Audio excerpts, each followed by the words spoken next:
जय हिंद दोस्तों। कैसे हैं आप सभी लोग? आपकी तैयारी कैसी चल रही है? मैं आशा करता हूं आप अपनी पढ़ाई में मस्त होंगे और जहां भी होंगे व्यस्त होंगे। तो दोस्तों आज हमारा एक नया सेशन लेकर हम चलेंगे इतिहास। तो इतिहास के बारे में आपसे जानते हैं दोस्तों कि इतिहास किसे कहते हैं। इति मतलब ऐसा है, हास मतलब घटित हुआ था। इतिहास मतलब होता है ऐसा ही घटित हुआ था। आप इतिहास बहुत बार पढ़ चुके हैं, आप ये भी जानते हैं कि इतिहास का मतलब होता है अतीत में जो घटनाएं घटी होती हैं दोस्तों, उन्हीं के बारे में जानकारी लेना। यानी कि हमारा जो पिछला होता है दोस्तों, यानी कि हमारा जो अतीत होता है उसके बारे में जानकारी लेना। हेलो दोस्तों, आप सभी लोग कैसे हैं? अच्छा ठीक, क्लास स्टार्ट हो गई, आप लोग भी बैठ जाइए स्थान स्थान लेकर अपना। ठीक है दोस्तों, तो समझते रहिएगा आप लोग भी। ठीक है, तो इतिहास में होता क्या दोस्तों, जानते हैं कि इतिहास हमारा जो है भारत के इतिहास से तीन पार्ट में बांटा गया है। पहला प्राचीन भारत, दूसरा मध्यकालीन भारत, तीसरा आधुनिक भारत। मतलब हमें इतिहास को तीन टाइप बांट दिया गया दोस्तों, यानी कि प्राचीन इतिहास, मध्यकालीन इतिहास और आधुनिक इतिहास। जिसमें हम सेशन लेकर चलेंगे दोस्तों, आज हम लेकर चलेंगे प्राचीन इतिहास। यानी भारत का जो प्राचीन इतिहास है उसके बारे में हम लोग पढ़ेंगे, यानी कि कब और कैसे क्या हुआ। इसमें अधिकतम देखने को दोस्तों ये मिलता है, आवाज देख लीजिएगा मेरी क्लियर है ना? इसमें अधिकतम देखने को ये मिलता है दोस्तों कि हमें ये देखना होता है कि कब, क्यों, कैसे, क्या घटना है, तो ऐसे प्रश्नों का हमें जानना होता है।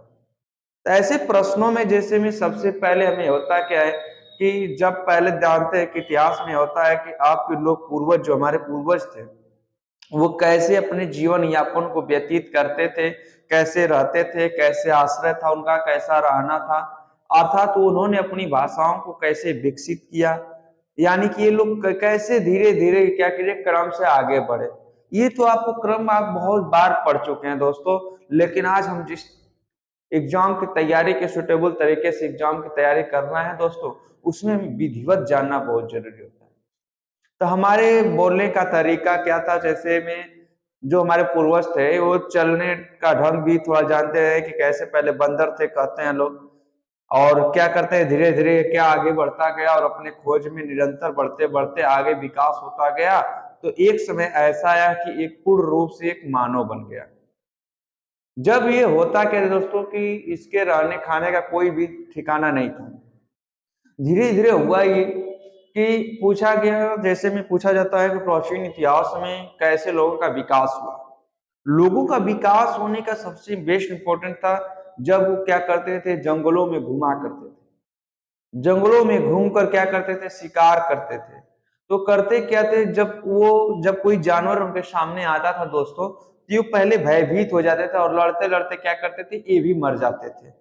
कभी काल होता यह था कि जानवर इनको भी मार देता था, और ये जानवर को मार सकते थे कब, जब ये किसी तरीके से पटकते उठते जब करते थे दोस्तों, तब ये मार पाते थे। इसके बारे में सबसे पहले हुआ क्या, ये धीरे धीरे एक व्यक्ति क्या किया, वैसे कहा जाता है कि इतिहास में लिखा गया है कि एक व्यक्ति क्या किया, एक पेड़ की टहनियों को लेकर क्या किया, जैसे ही चल रहा था और चलने के दौरान उसे अपना अस्त्र बनाया, और अस्त्र बनाने जैसे ही क्या हुआ, कोई जानवर आ रहा था उससे ने क्या किया, अपने डंडे से ऐसे मारा, और डंडे से मारने के बाद हुआ क्या, वो देखा कि वो पूरा क्या हो गया, शिथिल हो गया, यानी कि गिर गया। जब गिर गया तो उसे ये लगा दोस्तों कि डंडे से, यानी कि तो उसने क्या किया, उस डंडे को नोकीला बनाने लग गया।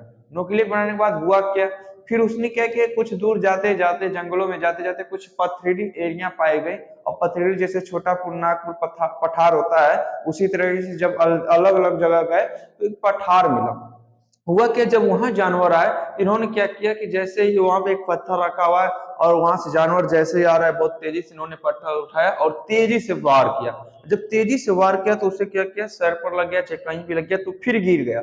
जब गिर गया तो इन लोग ये लगा कि ये ऐसे चीजें हैं जो इनको मारने पर क्या कर सकते हैं, इनको हम अपने आप में काबू कर सकते हैं। इसको, जानवरों को दोस्तों। तो इन्होंने क्या किया, धीरे धीरे पत्थर को, कभी इसको, कभी लकड़ी को औजार बनाना स्टार्ट कर दिया। जब औजार बनाना स्टार्ट कर दिया दोस्तों, तो आगे आगे ऐसी ऐसी क्रिया चलती गई। फिर ये अपनी भाषाओं को कैसे प्रयोग कर रहे थे एक दूसरे के माध्यम से। देखो, जब प्राचीन भाषा में देखो, आप राम भगवान को भी देखो, जब वो जंगल में निकले तो हुआ क्या कि पूरे वहां पर तो किसी भाषा को समझ पाते थे नहीं। ये कहां से निकले, हमारे उत्तर भारत से निकले, और कहां कहां धीरे धीरे पहुंच गए, दक्षिण भारत में। आप ये जानते हो। लेकिन इनकी भाषाओं को समझते कैसे थे लोग? तो एक सामंजस्य बनाए रखते थे दोस्तों। जैसे में हमारा उत्तर वैदिक कहा जाता है कि जो हमारे राम भगवान ने आर्य से संबंधित रखते थे, और वैदिक आर्य मैंने बताया था क्लॉस में कि वैदिक आर्य लौकिक आर्य, जैसे में कहने का मतलब ग्रंथ को बांट दिया, वैदिक ग्रंथ है लौकिक ग्रंथ। तो वैदिक ग्रंथ में होता क्या था दोस्तों कि इसमें अधिकतम भाषाओं को क्या करते थे, क्रमबद्ध तरीके से बांधने की कोशिश किया जाता था। अब क्रमबद्ध तरीके से बांधने की कोशिश करने का मतलब होता था कि हमारे जो वैदिक थे यानी कि उत्तर से लेकर दक्षिण तक और पूर्व से लेकर पश्चिम तक, इन्हों की जो भाषाएं थी अलग अलग भाषाएं थी दोस्तों। और अलग अलग भाषाओं को समझने के लिए क्या की, एक दूसरे को क्या करते थे, एक क्रमबद्ध तरीके से इशारों से समझने की कोशिश करते थे। देखते थे आज के डेट में क्या होता है कि लोग हिंदू मुस्लिम सब लोग पार्ट को अलग अलग बांट कर करते क्या है कि एक संजीवन में यानी कि सबको अलग अलग कॉस्ट बांट देते हैं। लेकिन हमारा जो प्राचीन भारत था वहां पर ऐसी कोई प्रक्रिया नहीं थी दोस्तों। उसमें ये था कि उसमें सभ्य और असभ्य की बातें होती थी। सभ्य और असभ्य का मतलब क्या होता था, जो पढ़ा लिखा होता था, जिसे जीवन में क्या लिखन शैली आती थी, लिखने का क्रम पता होता था, जो कोई भी कला में क्या होता था, निपुण होता था, उसे सभ्य बोला जाता था। जब किसी जीवन यापन में लिखने की शैली विकसित नहीं होती थी तो उसे क्या कहा जाता था, ये सभ्य नहीं है, अर्थात इससे पहले क्या होगा, पढ़ना लिखना यानी कि लिखना जानना जरूरी होता है। तो वहां पर उस समय में जब प्राचीन इतिहास में क्या किया जाता था दोस्तों, ये क्रमबद्ध तरीके से सांकेतिक भाषाओं में पढ़ाया जाता था, जिससे लोग क्या करते थे, उस सांकेतिक भाषा के माध्यम से ही एक दूसरे से जुड़े रहते थे। तो जुड़ने का कारण क्या था, जैसे में लोगों को दरअसल तब तक सभ्य नहीं माना जब तक कोई लिखने का कौशल न जान ले। यानी कि किसी भी तरीके से अगर वो व्यक्ति है क्या, वो लिखने की कला को अगर तब तक नहीं जानता है तो उसे सभ्य नहीं मान सकते थे। और भारत की लेखन शैलियां बहुत प्रचलित थी। जो लेखन शैलियां थी वो कई शैलियों में प्रचलित थी, और उन सबकी शैलियों का जो निपटारा था सब भारत की प्राचीन लिपियों से विकसित है। मतलब आज हम जो लिख रहे हैं, अंग्रेज लिख रहे हैं, चाहे कोई भी भाषा में अगर कोई लिख रहा है, अगर वो शैली लेखन की शैली अगर विकसित हुई है तो प्राचीन भारत की प्राचीन लिपियों से ही विकसित हुई है। चाहे कोई भी भाषा हो दोस्तों, ये नहीं कि कोई भी भाषा का मतलब वो फ्रेंच बोल रहा है, आर्यन बोल रहा है, इंडो आर्यन बोल रहा है, सीथियन बोल रहा है, तुर्क बोल रहा है, हुडी बोल रहे हैं। हुड अपने देश से तो थे नहीं, आर्य भी अपने देश से नहीं थे, ये कहां थे, आए थे, मध्य एशिया से होकर आए थे। लेकिन ये लोग जब भी आए, जितनी भी लेखन की शैलियां विकसित हुई वो सब भारत की लिपियों से विकसित हुई। अर्थात कहने का मतलब आर्यों के पूर्ववर्ती। कहने का मतलब क्या है दोस्तों, बात समझने की कोशिश करना।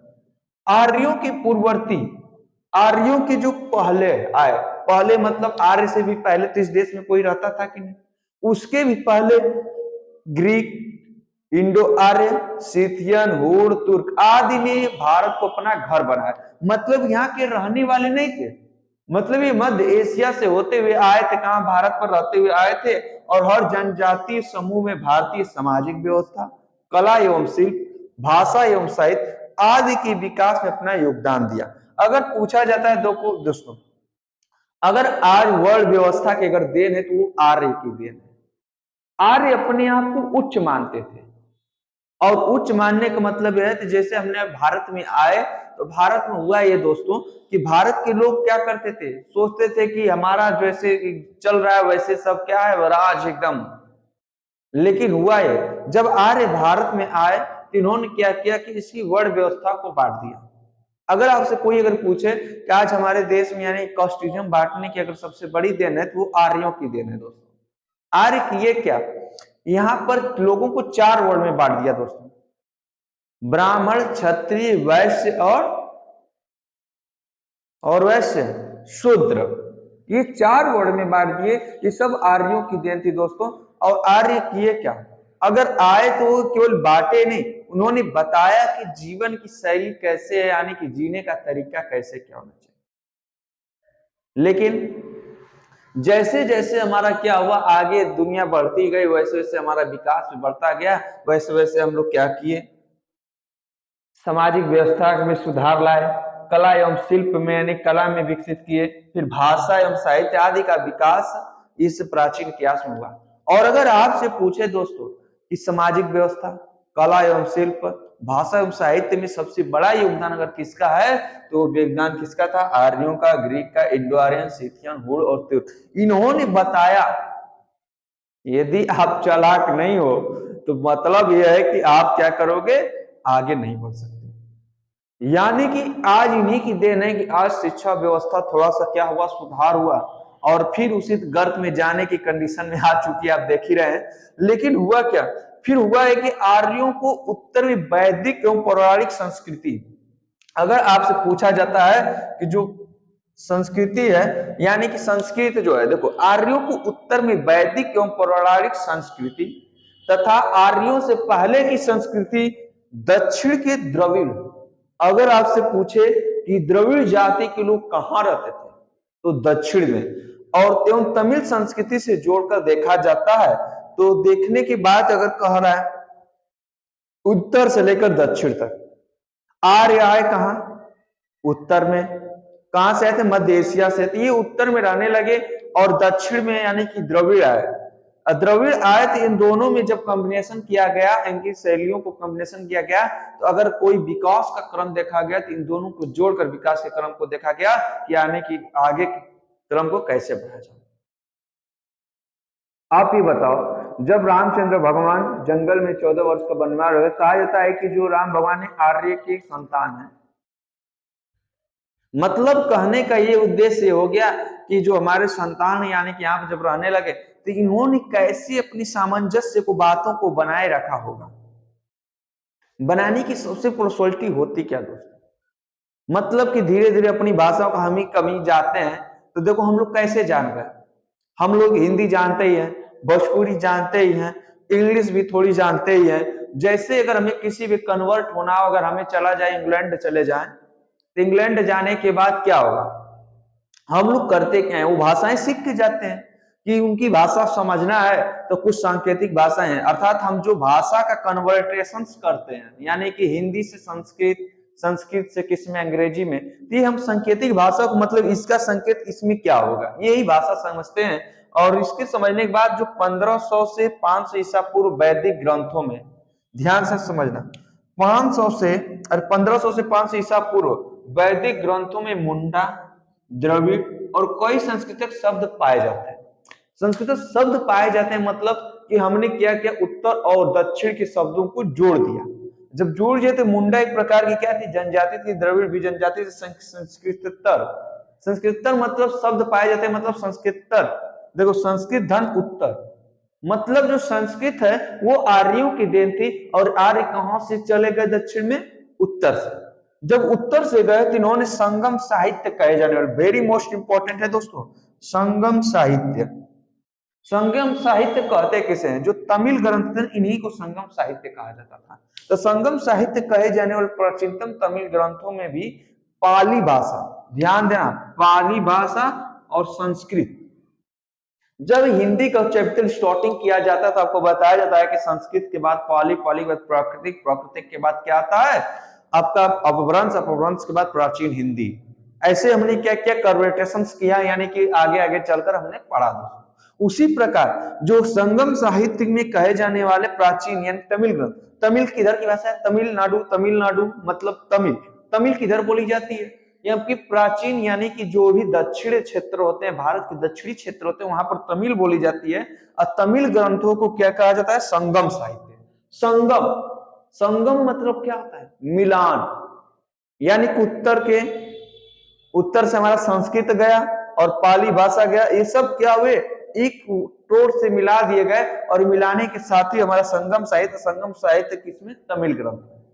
तमिल ग्रंथ मतलब कोई भी ग्रंथ हो उसमें अगर संगम साहित्य मतलब जिसमें कई भाषाओं का क्या हो गया हो, कन्वर्सेशन हो गया, मिलान हो गया हो, तो उसे भाषा को क्या बोलते हैं, संगम साहित्य कहे जाने वाले प्राचीनतम तमिल ग्रंथों में भी पाली भाषा संस्कृत कई शब्द पाए जाते हैं। इस क्षेत्र के लोग अर्थात इस क्षेत्र के लोग मतलब मुंडा जाति, मुंडा जनजातियों ने इस भाषा के विकास में विशेष योगदान दिया। जैसे मुंडा, द्रविड़, कई संस्कृत शब्द में इनमें जो विशेष ध्यान दिया गया, तो जिस कारण इस क्षेत्र के लोग मुंडा या कोलारियन भाषा बोलते थे।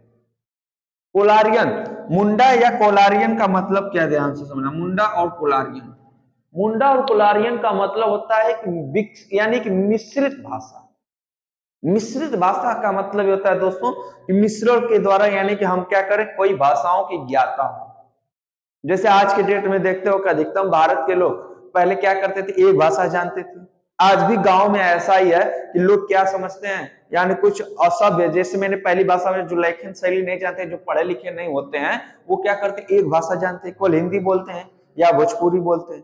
लेकिन धीरे धीरे आज का जो विकास हुआ है क्रम में, जो पढ़े लिखे हो गए हैं, जाने लिखे जानते हैं थोड़ा सा, वो क्या हो गए, सभ्य माने जाने। सभ्य वो भी थे जो पढ़े लिखे नहीं थे, लेकिन जो भाषाओं लिखने की शैली को क्या कहा जाता है, सभ्य कहता है। इतनी बात तो हमने इसमें पढ़ा दोस्तों। आगे पॉइंट क्या होता है उसके बारे में भी जानना जरूरी है दोस्तों। बात समझ में आई दोस्तों। जैसे में उसी प्रकार आपको अगर पूछ देता है दोस्तों कि इंडो आर्यन में, इंडो आर्यन जो था, इंडो आर्यन भाषा में प्रयुक्त कपास, नौकायन, खुदाई, डंडा इत्यादि शब्दों को मुंडा भाषा से लिया गया है। मैंने बताया मुंडा भाषा का मतलब, संगम साहित्य में मुंडा का मतलब होता क्या है। मुंडा एक जनजाति थी जो एक भाषा बोलती थी, उसे कहते थे क्या था, मुंडा ही बोलते थे। तो जो इंडो आर्यन भाषा में प्रयुक्त जो शब्द थे, कौन, कपास, यानी कि जो हमारा कपास था, नौकायन था, खुदाई, डंडा इत्यादि। अगर आपसे एग्जाम में पूछे कि कपास किस भाषा से लिया गया तो मुंडा भाषा से, नौकायन किस भाषा से लिया गया तो मुंडा भाषा से, खुदाई किस भाषा से लिया गया तो मुंडा भाषा से, डंडा किस भाषा से लिया गया मुंडा भाषा से। और लिया गया जो छोटा नागपुर में मुंडा के कई क्षेत्र हैं, छोटा नागपुर जो आपका है वो वहां पर मुंडा के कई क्षेत्र, यानी कि मुंडा जनजाति वहां पर अधिक मात्रा में पाई जाती है दोस्तों। और कह रहा है कि जो ध्यान देखना, अगर मुंडा है तो मैंने बताया संगम साहित्य। संगम का मतलब क्या होता है, मैंने मिश्रण, मिश्रण मतलब जो इंडो आर्यन भाषा थी, इंडो मतलब आर्यन, इंडो आर्यन का मतलब क्या है, मिश्रित भाषा, जो द्रविड़ भाषा भी पाए जाते हैं। इंडो आर्यन भाषा में आपको तमिल भाषा भी, द्रविड़ भाषा भी, आर्य भाषा भी, इन सबका मिक्स होता है मुंडा जो भाषा बोली जाती है। तो इसलिए कहा जाता है कि इंडो आर्यन भाषा में द्रविड़ भाषा भी पाए जाते हैं। अब कहा जाता है कि जब ऐसे पाए जाते हैं दोस्तों, तो क्या ये भारत हमारा कैसा हो गया।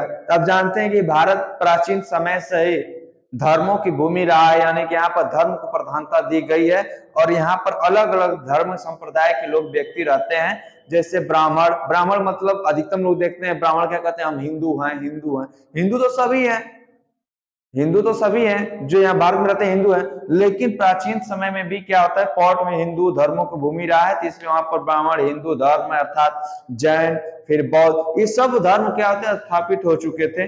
लेकिन इन दोनों में कभी क्या होता है, सामंजस्य स्थापित करने के लिए संवाद होता था।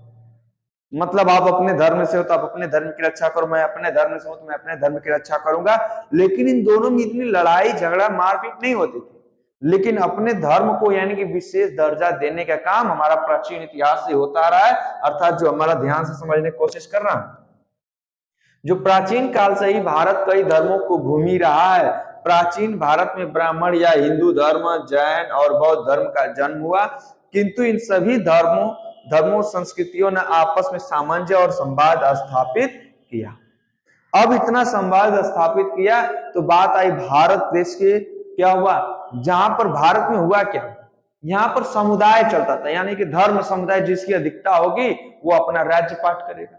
तो यहाँ पर जो जनपद कहे जाने वाले थे, राज्य या क्षेत्र का नामकरण, वो विभिन्न जातियों का आधार पर होता था। विभिन्न जातियों का आधार पर कहने का मतलब ये है दोस्तों, जिसकी संख्या ज्यादा होगी, जो ज्यादा पावरफुल होगा, वो चाहे उस देश का नाम रख सकता है। तो हमारे देश में शुरुआती तौर में सबसे ज्यादा पावरफुल कौन थे, आर्य थे। जब आर्य ज्यादा सबसे पावरफुल थे तो आर्यों ने क्या किया, आर्यों के नाम पर ही हमारे देश भारत का नाम क्या पड़ गया। देखो यहाँ पर जनपद कहे जाने वाले राज्य या क्षेत्रीय इकाई का नामकरण विभिन्न जातियों के आधार पर होता था। अब पूरे देश का नाम शक्तिशाली सांस्कृतिक समुदाय, कौन था सांस्कृतिक समुदाय, यानी कि आर्य जो थे सांस्कृतिक समुदाय थे, जिसके नाम पर हमारे देश का नाम क्या पड़ गया, आर्यावर्त पड़ गया। अगर आपसे कोई पूछे कि आर्यावर्त हमारे देश का नाम क्यों पड़ा, तो क्यों इसलिए पड़ा, जो शक्तिशाली सांस्कृतिक समुदाय कौन था उस समय, आर्य थे, और आर्य की अधिकता होने के कारण हमारे देश का जो नाम पड़ा उस समय आर्यावर्त पड़ा। और आर्यावर्त का अभिप्राय क्या है, उत्तर और केंद्रीय भारत से था। यानी कि जो हमारा आर्यावर्त का जो अभिप्राय था, यानी कि इसका मतलब क्या था, तो उत्तर एवं केंद्रीय भारत से था। और आर्यों का जो फैलाव था कहां से कहां था, वो फैलाव कहां था, जिसका फैलाव पूर्वी से पश्चिमी समुद्री तट तक, मतलब वो पूर्व से यानी कि स्टार्टिंग करते थे और कहां तक, पश्चिमी समुद्री तट यानी गुजरात में जो समुद्री तट है आप देख रहे हैं, वहां तक पूरा क्या करते थे, अपना फौला यानी कि भारत में पूरा वर्चस्व हासिल कर लिए थे। कौन है, आर्य। जब आर्य ने क्या किया, सामुदायिक सांस्कृतिक से अपना पूरा भारत में क्या विस्तार कर लिया था, तो इनके आर्यों के नाम पर ही भारत देश का नाम क्या पड़ गया, आर्यावर्त पड़ गया। लेकिन अधिकतम तेजी जो देखने को मिलती है, जैसे महाभारत हो गया, ऋग्वेद हो गया, इसमें अधिकतम देखने की व्याख्या मिलती है कि जहां पर जिसकी जनजाति चाहे जिसका भी फैलाव क्षेत्र मैंने बताया ज्यादा होता है, उसके नाम पर। तो जो भरत थे वो क्या थे, वो भी एक परिवार से रिलेटेड थे ना।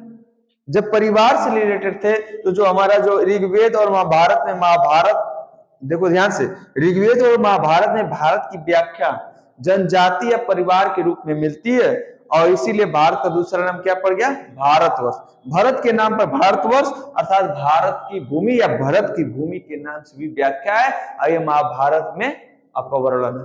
और फिर महाभारत उत्तरवर्ती गुप्त काल, अगर आपसे पूछे कि महाभारत जो है और उत्तरवर्ती गुप्त काल में भारत देश का नाम क्या था, तो उसमें सांस्कृतिक ग्रंथों में भारतवर्ष की चर्चा की गई, यानी कि इसमें कहा गया है कि जो हमारा भारत था वो उसका दूसरा नाम क्या है, भारतवर्ष है, अर्थात भारतवर्ष या भरत की भूमि या भारत की भूमि के नाम से वर्णन है दोस्तों। अब तो ये पॉइंट आ गई, लेकिन ये क्रम अभी रुका नहीं, ये क्रम आगे की तरफ बढ़ता गया।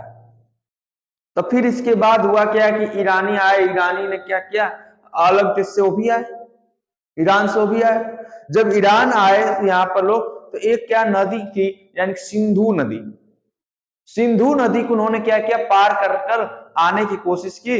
तो हिंदू को यानी कि देखो ईरानी भाषा जो संस्कृत, सिंधु जो सिंधु शब्द है, वो हमारे जो सिंधु नदी है वो संस्कृत भाषा का शब्द है, यानी सिंधु जो संस्कृत भाषा का शब्द है। जब इंडो आर्यन आए, यानी कि आर्यन, इंडो आर्यन का मतलब ईरानी जब आए, तो ईरानी ने क्या किया, वहां पर आए तो पूरा अपने शिलालेख में, वहां के शिलालेख जो होता है, शैली जो होती है, वहां की लिपि जो होती है, उसमें स को ह कहा जाता है और ध को द कहा जाता है। तो उन्होंने क्या किया, सिंधु की भाषा के आधार पर, सिंधु नदी के आधार पर, सिंधु नदी के आधार पर भारत के लोगों को हिंदू कहा। और जब हिंदू पढ़ा तो उसके क्रम को आगे चलकर इन्होंने क्या कह दिया, हिंदुस्तान कह दिया। यानी कि हमारे भारत में हिंदुस्तान जो नामकरण दिया गया वो किसके द्वारा दिया गया है, ईरानियों के द्वारा दिया गया है। ईरानियों के द्वारा जब दिया गया है तो क्रम कैसे चला, आगे देखते हैं दोस्तों, स्क्रीनशॉट ले लो। अभी देखो दोस्तों, हिंदू शब्द का विकास कैसे हुआ।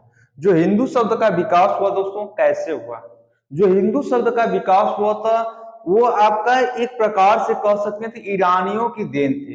तो ईरानियों की देन क्या थी दोस्तों, देखो यहाँ पर हिंदू शब्द की उत्पत्ति जो हुई थी वो ईरानी शिलालेख से हुई थी। ईरानी शिलालेख से कैसे हुई थी, और इसका उल्लेख, हिंदू शब्द का जो उल्लेख है 5वीं शताब्दी में प्रचलन में आया दोस्तों।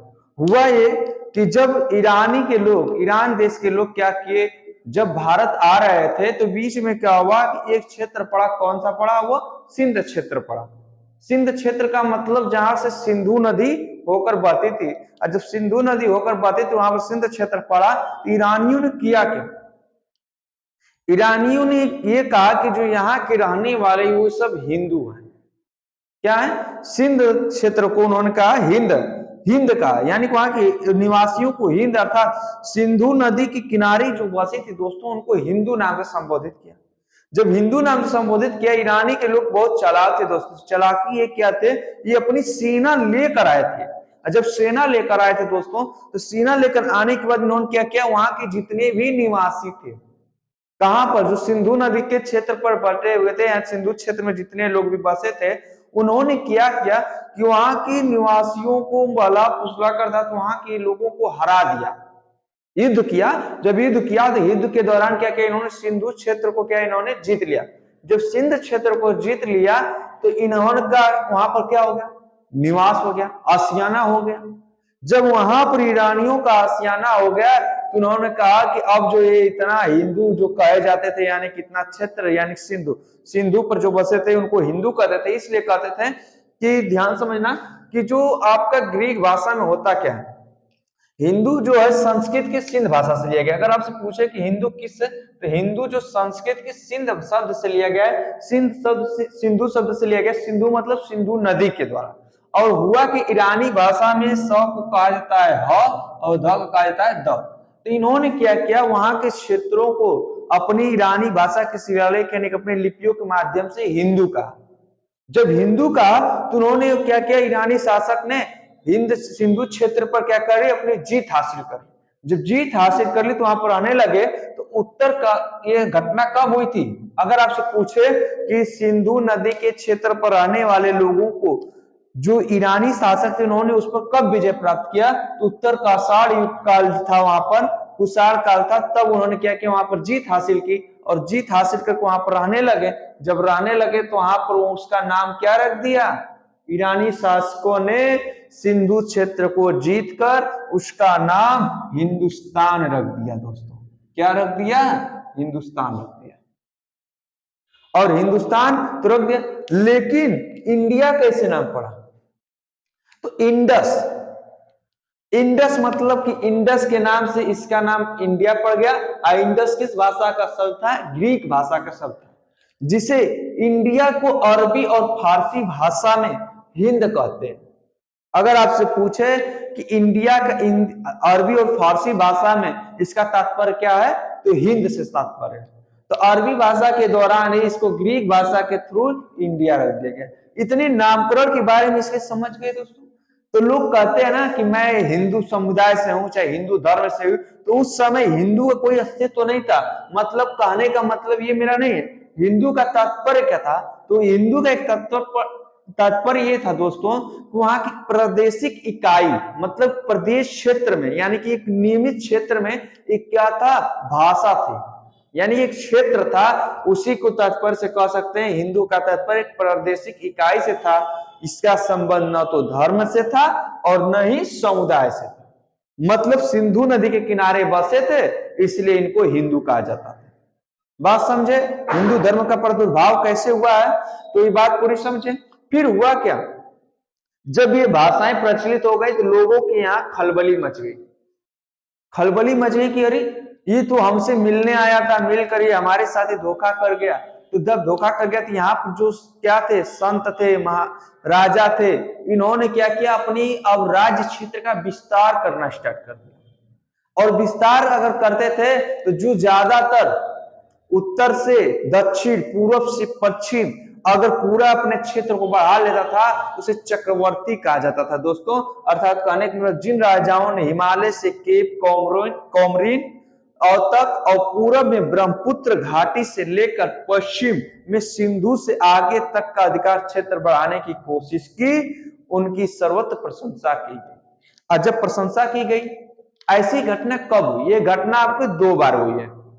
ये घटना कब हुई, 2 बार हुई है। लगभग समुद्रगुप्त का भी नाम ले लिया जाता है, गुप्त काल के जो थे उनका भी नाम लिया जाता है, लेकिन अधिकतम कहा जाता था कि घटना 2 बार हुई थी। और ये घटना कब, किस राजाओं ने की थी, तो सबसे पहले आपसे अगर पूछे कि चक्रवर्ती किसे कहते हैं, जो हिमालय से केप कॉमरिन तक और ब्रह्मपुत्र घाटी से लेकर सिंधु घाटी तक का क्षेत्र, जिसका क्या करते थे, अपने क्षेत्र का विस्तार करते थे और उनके चारों तरफ पूरे भारत में प्रशंसा होती थी, उसे क्या कहते थे, चक्रवर्ती कहते थे। जैसे हम बोलते हैं ना सम्राट अशोक, चक्रवर्ती नाम, इसका नाम लिया जाता है कि नहीं।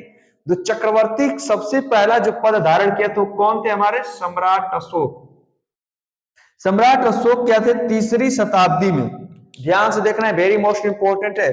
3री शताब्दी में अशोक ने तुरंत पश्चिम दक्षिण को छोड़कर, मतलब ज्यादा काफी दूर होने की वजह से दक्षिण क्षेत्र को छोड़कर पूरे भारत में अपने साम्राज्य का विस्तार किया।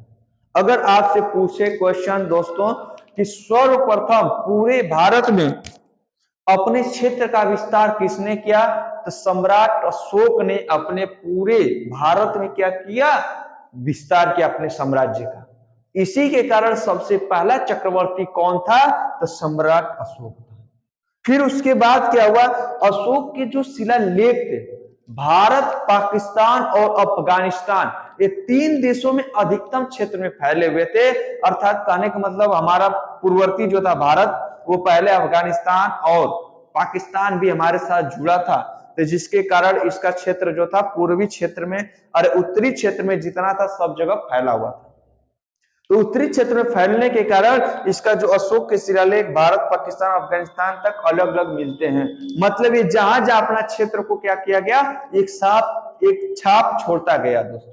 कौन? सम्राट अशोक। इसके कारण इसके क्या है, शिलालेख में कहां कहां मिलते हैं अगर आप पूछ देगा, इसका जो शिलालेख है भारत, पाकिस्तान और अफगानिस्तान तक अलग अलग मिलते हैं। फिर उसके बाद 4वीं शताब्दी में दोस्तों ध्यान से देखना, 4वीं शताब्दी में जो कौन था, समुद्रगुप्त।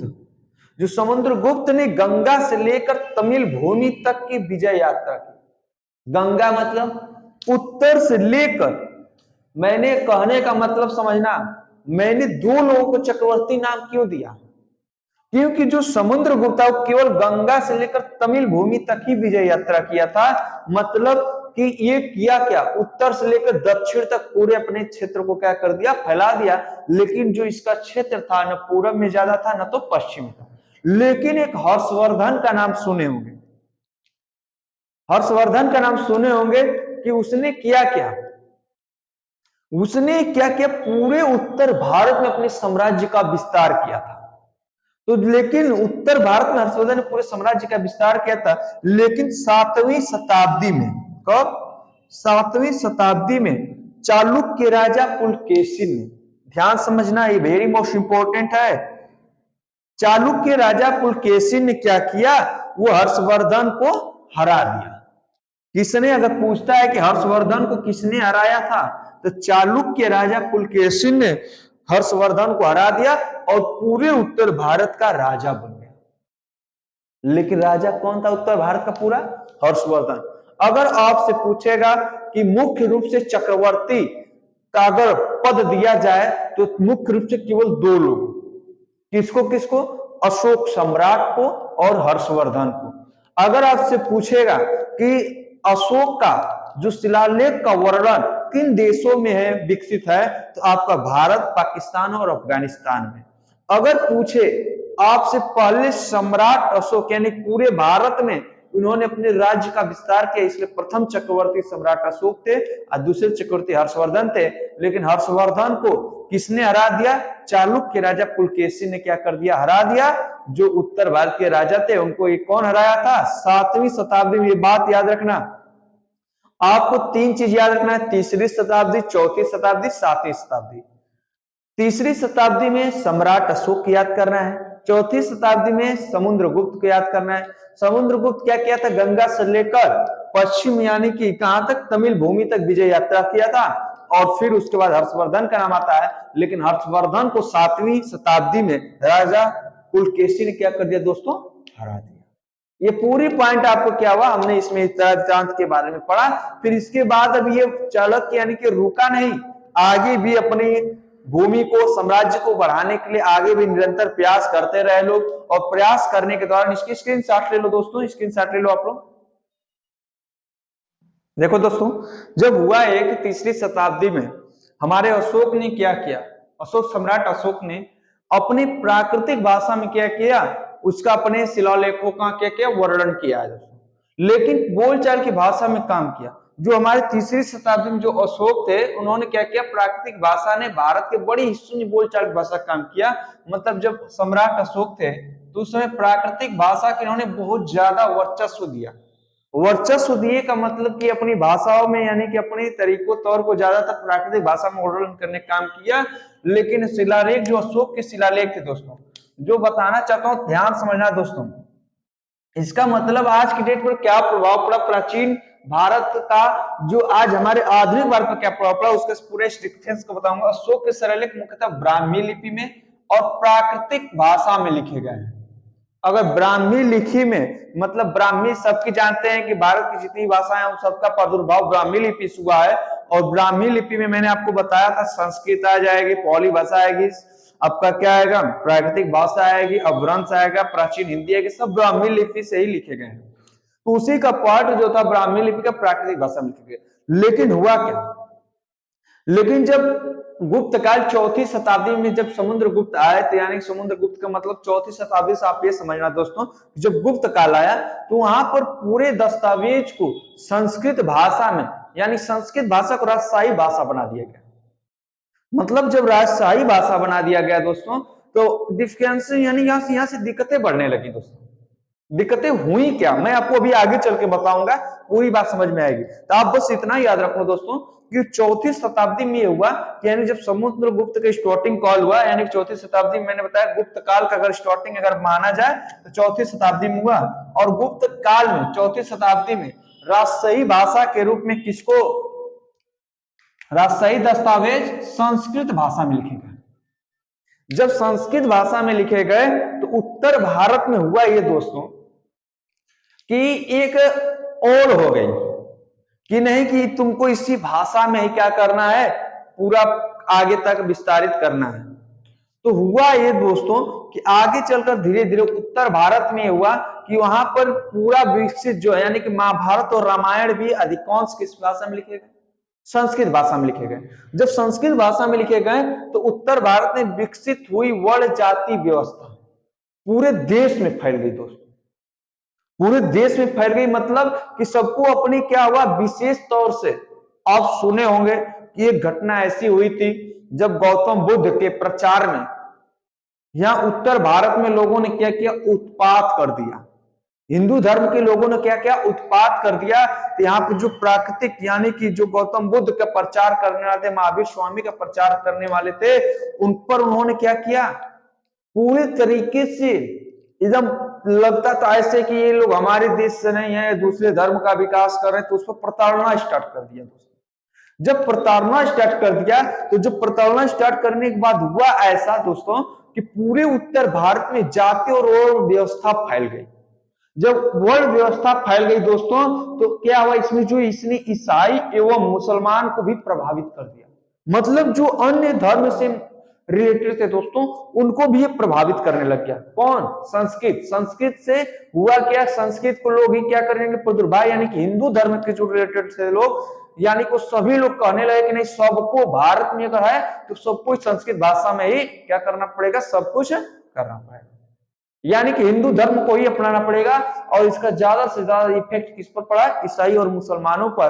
तो और ईसाई और मुसलमानों को जब ये ज्यादा लगने लगा कि नहीं अब अगर यहाँ पर रहना है तो हमें क्या अपनाना पड़ेगा, ईसाई और मुसलमानों भी हिंदुत्व की जाति व्यवस्था को अपनाना शुरू कर दिया।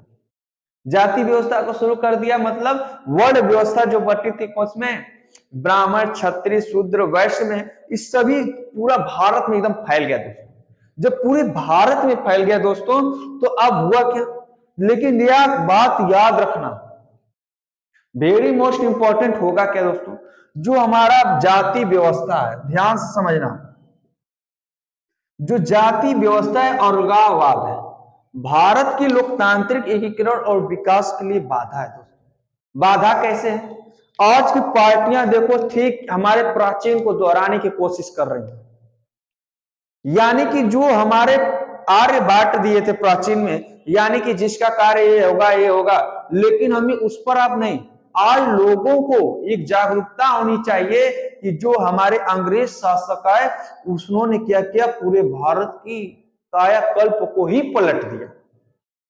कायाकल्प पलटने की आज भी एक रीति देखते हैं कि जो समाज में आज जो स्त्रियां आती हैं उनको भी दोयम दर्जा के रूप में नागरिकता मिलती है।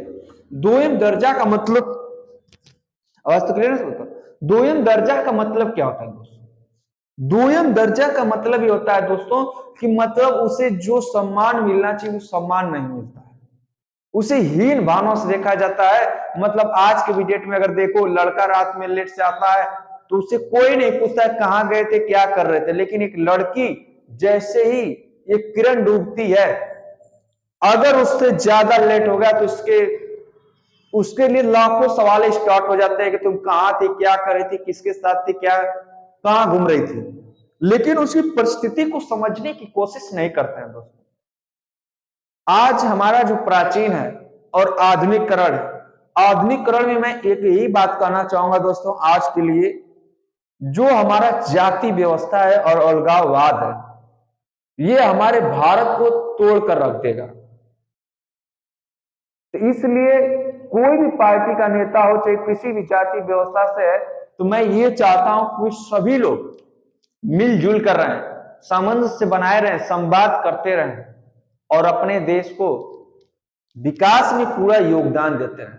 तो ये हमने आज के डेट में पूरा मैंने आपको पढ़ाने की कोशिश की, चीन भारत के इतिहास का महत्व, यानी कि हमारे प्राचीन भारत के इतिहास का महत्व क्या है। इसमें मुख्य पॉइंट 3 चीजें याद रखना है आपको दोस्तों। पहला आपको याद रखना है 1000 या 1500, सो यहाँ पर इसको याद रखना कि 1500 से 500 ईसा पूर्व वैदिक साहित्य का स्टार्टिंग होता है। वैदिक साहित्य, फिर आपको मैंने तीसरी शताब्दी बताया, तो तीसरी शताब्दी में किस भाषा का वर्णन ज्यादा हुआ है?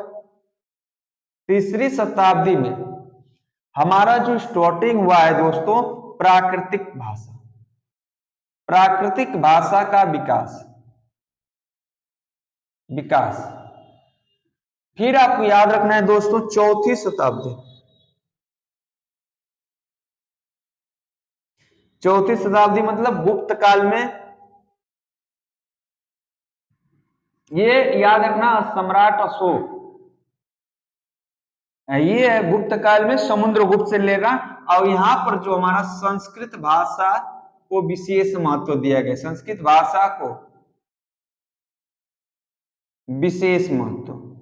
आज हमने ये पढ़ा दोस्तों प्राचीन भारत के इतिहास के महत्व के बारे में। आपसे ये बताइए आपको ये क्लास कैसी लगी दोस्तों, और मैं आशा और उम्मीद के साथ आपसे ये कहना चाहता हूं कि अगर आपको क्लास समझ में आ रही होगी दोस्तों, पूरे बात मेरी समझ में आई तो क्लास को लाइक और सब्सक्राइब जरूर कर दीजिए और शेयर अपने दोस्तों को जरूर कर दीजिएगा। हमने जो स्टार्टिंग किया है प्राचीन भारत स्टार्ट किया है दोस्तों। आज के लिए इतना ही दोस्तों, अलविदा दीजिए। जय हिंद दोस्तों।